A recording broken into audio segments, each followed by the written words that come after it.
The Accidental Realtor. Sometimes success happens by accident. You're listening to the latest episode of The Accidental Realtor with Chuck Gallup and Steve Smith.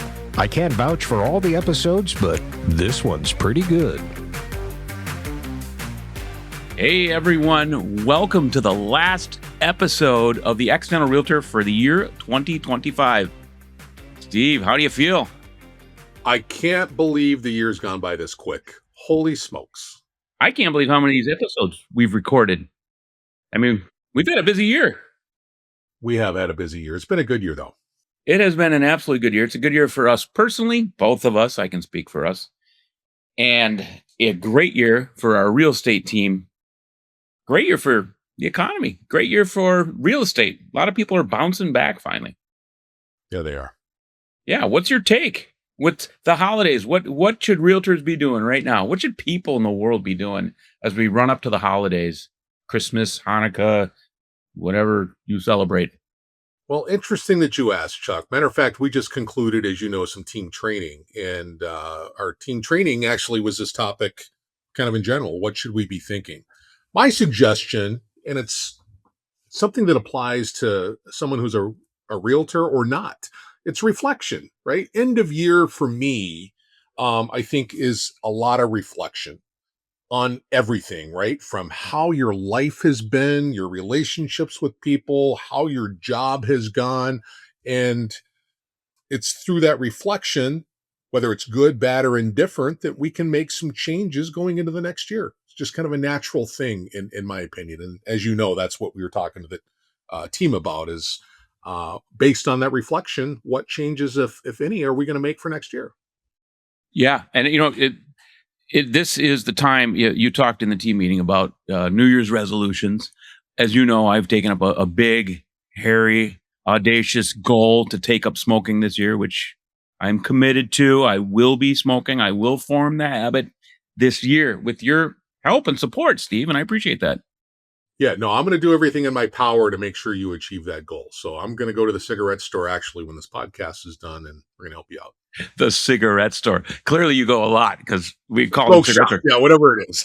Yeah, I'm telling you, dude. They still have the vending machines where you can get cigarettes too, or no? You kids probably don't remember that. But seriously, Steve, if you see me in the next 21 days without a cigarette in my hand or at least a pack of cigarettes in my pocket, I want you to call me out. That's what accountability is about. I need your support. That's how much I love you. I'm going to do that. Yeah, I mean, I think this is probably the 5th year I've tried, but I think I'm doing it differently this year, and this is my year to succeed at taking up smoking. But I mean, other people have other goals. What's one of your big goals for the year? Well, it depends. I've got lots of goals depending on what category, but from a work standpoint, right? It's just improving efficiency, improving volume, close sales and stuff like that. But it's also you and I, right? With the kind of team that we have, it's providing the level of leadership and the level of support that I think, you and I deem to be very important, right? So that's a goal, is just making sure that we try in every which way possible to provide unparalleled support, which leads to great culture that we have on our team. Yeah. Yeah. I absolutely believe that. And you talked a lot about what the team's doing and what's a fun exercise we did with our team yesterday. Well, that was actually your idea, what you've done before. So for the listeners, right, if you haven't done this before, it's a great idea. But we had our team yesterday, kind of impromptu, write themselves a letter, right? A letter on what they want to accomplish, what they want to do for 2026. So as the 2026 year unfolds, hopefully it's a great year for everybody. But we have these letters that we will then mail. We will then send to the team members at the end of next year.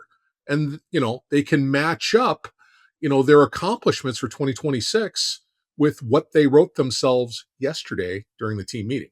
Great concept, right? And I think you even brought this up, Chuck. I mean, we tend to have very busy lives, most of us. And, there's probably some people that are going to forget they even wrote themselves these letters. They're like, oh my goodness, I forgot I did this. Oh, look at this. I put this in the letter, and they either accomplished it, they didn't, or maybe they surpassed it. So it's going to be very exciting to see how 2026 plays out. Yeah, I agree with you completely. And there's a lot going to be happening with the market and the economy. We have a team that has experienced wonderful growth. I am a big believer, and I think you've read the book too, Good to Great, that talks about having the right people in the right place on the bus. And I feel like we are finally turning that corner where we have made some strategic moves with certain people that aren't on our team anymore.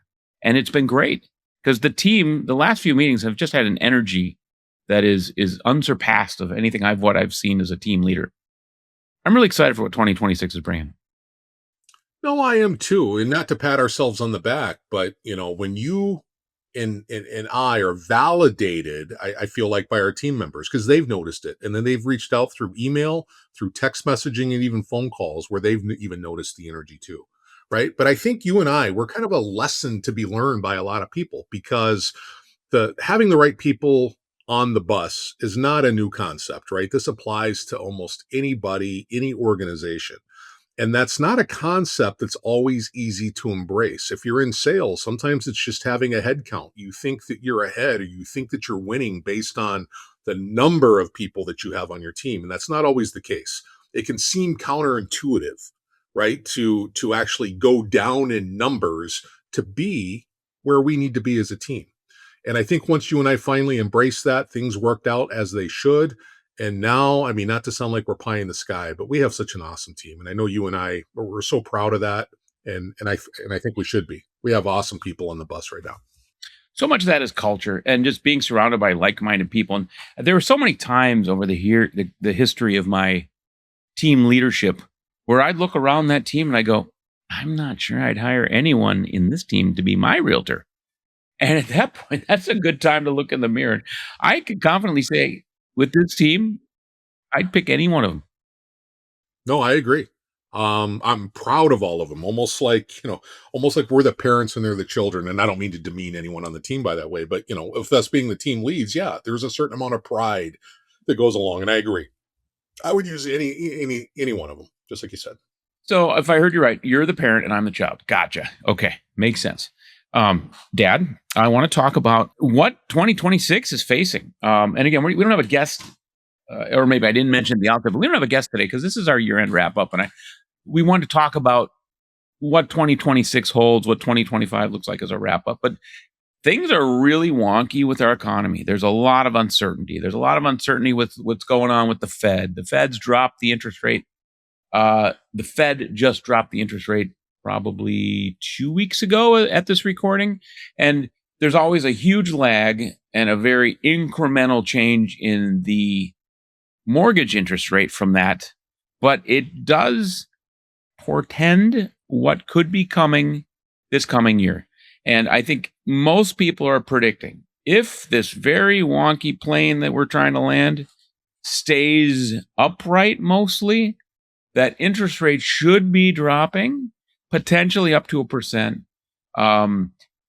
A lot more people are jumping off the fence to buy houses. We've talked before about 90% of homeowners currently are below 4% interest rate. 80% of those are below 3. And it's really tough to shake those people off. I mean, they're in their comfortable house that they like. It's good enough. They've lived there. They don't need to move. And to move, it would cost them an extra $700 a month to get the same house today for them. So that just doesn't make financial sense. So that needs to be addressed. And I think at the national level, they're looking at the housing market as a big portion of our economy and finding a way to stabilize that. There's been a lot of talk about that. So I am excited for some of these changes coming. What's your take on it? That's exactly what we talked about in the team meeting. Is I feel pretty optimistic about the 2026 housing market and basically the country's financial health. To be honest with you, and I think if that comes to fruition, combined with this end of year reflection, right, combined with making the New Year's resolutions that we talked about in the team meeting and being committed to having a better year combined with what we think is going to be a great market, 2026 is going to be outstanding. Agreed.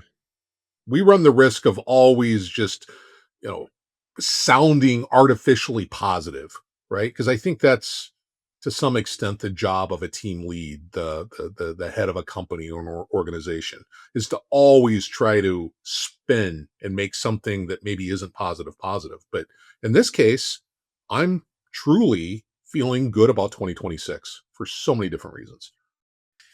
These are my goals. We've had my coach on here in the past, and he helped me to look at what 2025 looked like and what 2026 should realistically look like. They're on a scratch pad right here. I put those into the letter we wrote yesterday, and I put those into our tracking system so we can actually track goals and production for both me personally, you, the whole team. And I think it's so important to hold those benchmarks. Some people will say, I'm not competitive. I'm not numbers driven.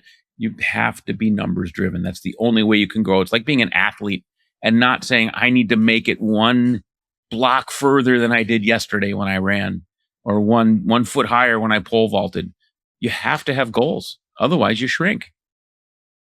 No, what's the power of writing them down, not just goals, right? Because we can all articulate a goal.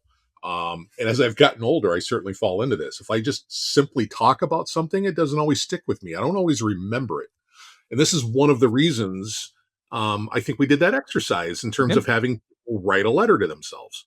We know, right, as a general rule, that when people write something down, and the more you write it down, the better it is. But even just writing it down one time can have a much better chance of it sticking as opposed to just talking about it. Would you not agree? Oh, 100%. Absolutely. And I think a lot of people are into journaling or daily gratitude. And I mean, I think I do that in an unorganized fashion, but I do it because if you don't put it on paper, it is absolutely not going to happen. I believe a lot in visioning that goal happening and writing it down. Writing it down. This piece of paper is going to be on my desk in front of me at all times this year.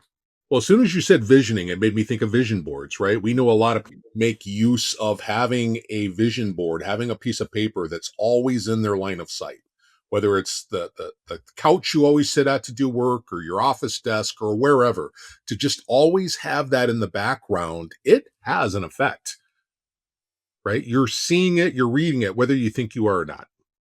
On my vision board, I just have a yardstick, and I'm shooting for 6 feet tall this year. I mean, that is my vision board. That's a big part of it. But realistically, it's goals. I mean, I have goals for each and every one of our agents too. From the most junior agent to the most senior agent, what I want them to accomplish this year, and we're going to make that happen. See, but we talked about this, Chuck, and I was hoping this wouldn't come up in the podcast. Your goal of taking up smoking stunts your growth. So we're kind of at contradiction here. If I'm going to help you smoke like you want to, it's going to be hard to reach that 6 foot level. Steve, you got to do your own research. You can't believe everything you read online. Do your research. You can confirm that smoking will lead to higher height. Higher height. Maybe I'll rethink that. Probably not though. I'm committed. What about personal goals? In terms of people in general accomplishing them, or what do you mean? Or My you? personal goal. Or you? Well, I think I told you. I mean, my personal goal, I think, is intertwined with yours. I want to be a better team in terms of providing that level of support that we talked about. It's a little bit difficult, I think, for you and I, because when you get into leading a team or leading an organization, we call it in real estate basically being in production or out of production. So I still struggle with the mentality of being what I once was, a single agent, having those productivity goals versus the team, right? So I would like to say that most of my personal goals, at least from work, is related to the team, but personal goal, it's probably to improve upon some relationships that I have, right? I mean, I've got a great family, my wife, my kids. Could there be improvement there? Could I be a better father? Could I be a better husband? Of course. I think most of us could be. And not to sound tongue in cheek cliche, but truly it's the goal is to probably better myself as a family member. That was exactly what I was going to get at. And that's my personal goal this year is really look at all of my relationships, focus on those that matter, give attention to those that are going to pay off or likely going to pay off. And I don't mean just, benefit me personally, but are we going to help each other grow? Should we be in each other's circle? And for those that are just not healthy for me, just step away. I think there's I've probably because I clicked on an article a while ago. I see a lot of articles about people cutting ties and that kind of stuff. But somewhere in there is a balance that allows you to evaluate every friendship, good, bad, and really focus on the ones that matter and water the I always talk about watering your flowers. You don't water your flowers, they're not going to be there. You don't water your friends that matter. You don't give them attention, check in with them, call them. They're not going to be around waiting for you. Uh, Water the flowers that need your attention. And the ones that, are kind of growing on their own, you're okay. And the ones that are like cactuses and you cut yourself on every time you go to walk by it, those are the ones that got to go. So I think it's pretty healthy. It's good to have an audit. The old, you are the sum of the 5 people you spend the most time with is absolutely true. So, Steve, this is my way of saying, I guess, take care. No, and our friendship and our partnership to me is huge.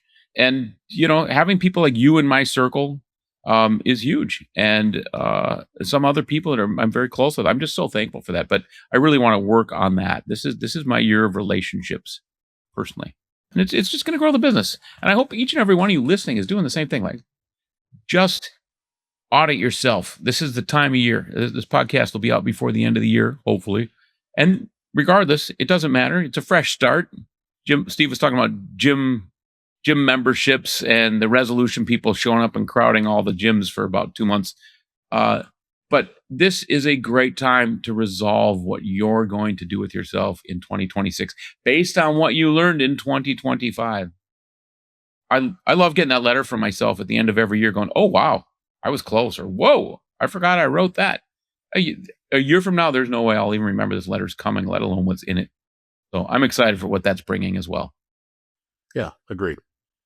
Yeah. And I plan to double down on this podcast, continue bringing some great guests. I think we have a great lineup. I'm really excited for our next guest.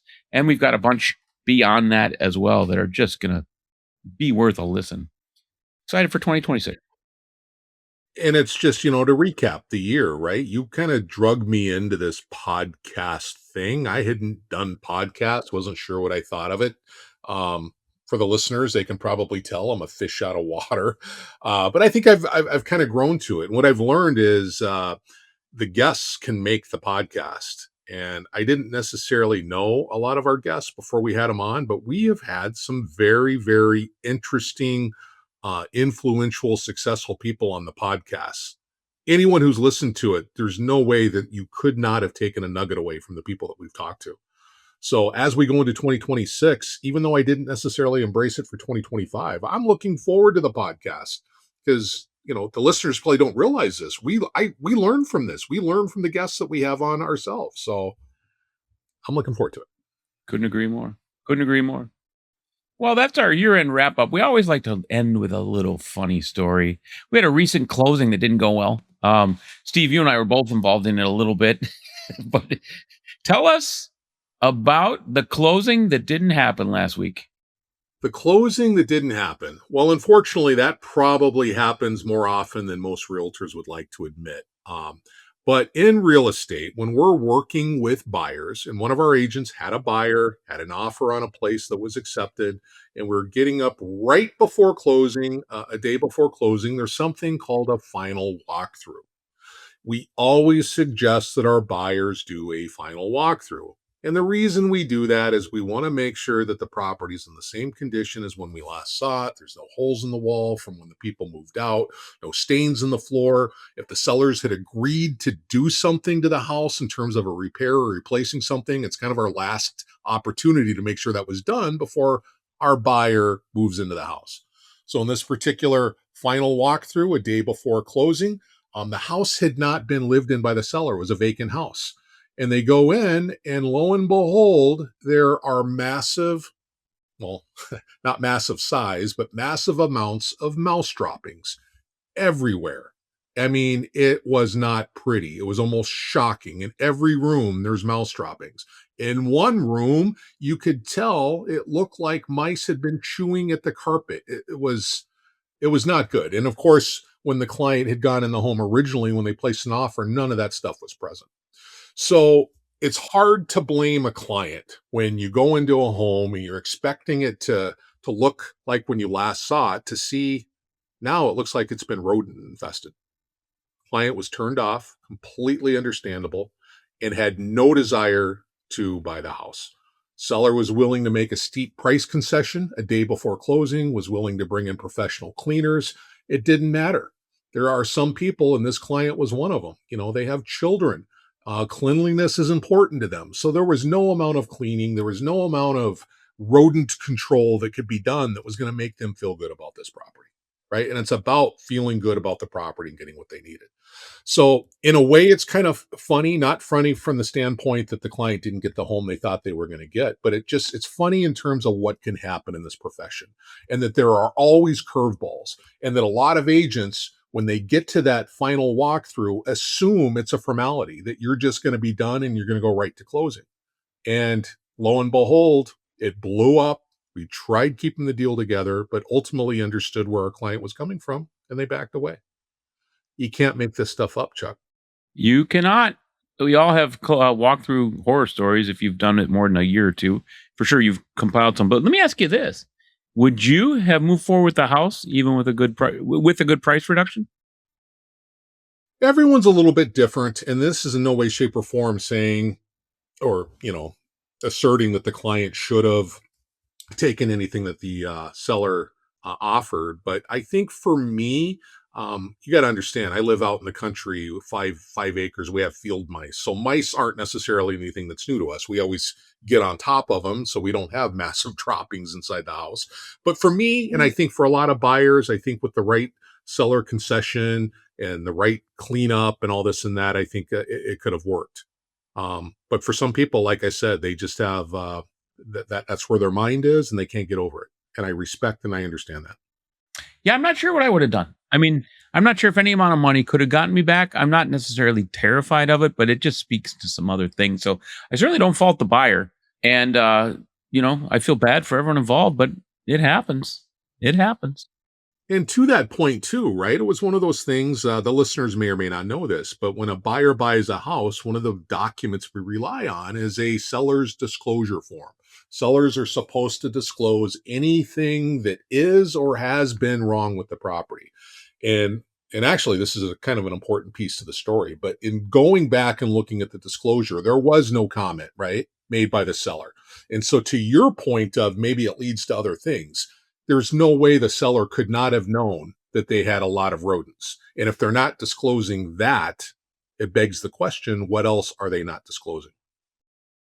And also in a Minnesota contract, Florida has two sections on it, but Minnesota has the risk of loss, which covers any new damage, any new discovery of material fact. So, on many levels, our buyer was protected to get their earnest money back. This was a no-brainer. They win this, they get their earnest money back.